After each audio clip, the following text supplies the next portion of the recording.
Welcome to our channel. Today we how to set up Zapier triggers with Gmail and Google Sheets step by step clearly. Open your web browser and navigate to the Zapier website. Log into your Zapier account or create a new account if you don't have one. Once logged in, click on the Make a Zap button on the dashboard. In the Choose a Trigger App search bar, type Gmail and select it.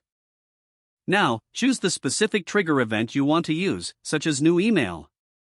Click Continue to proceed. Next, connect your Gmail account by clicking on Sign in to Gmail. Follow the prompts to grant Zapier the necessary permissions. Once your Gmail account is connected, click Continue.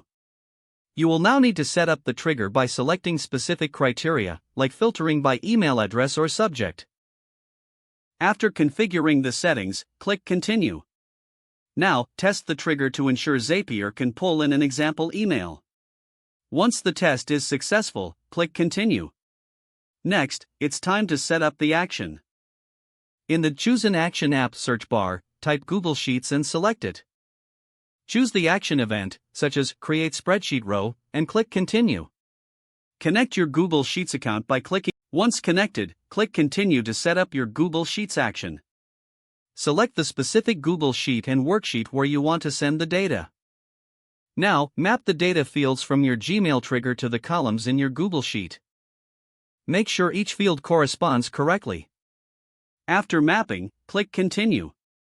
Test the action to ensure everything is working properly. Once the test is successful, click Turn on Zap to activate your workflow. Your Zap is now set up to trigger actions between Gmail and Google Sheets.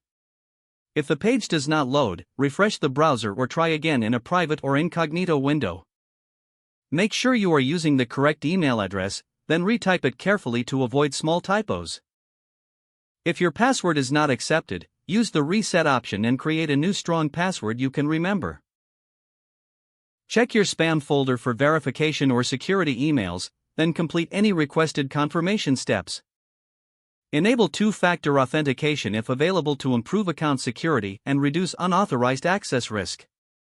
After signing in, review your profile details so your contact information and settings are accurate and current.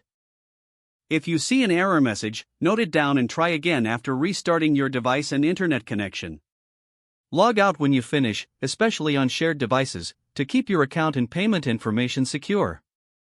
If the page does not load, refresh the browser or try again in a private or incognito window. Make sure you are using the correct email address, then retype it carefully to avoid small typos. Don't forget to like this video and subscribe to our channel for more step-by-step tech guides.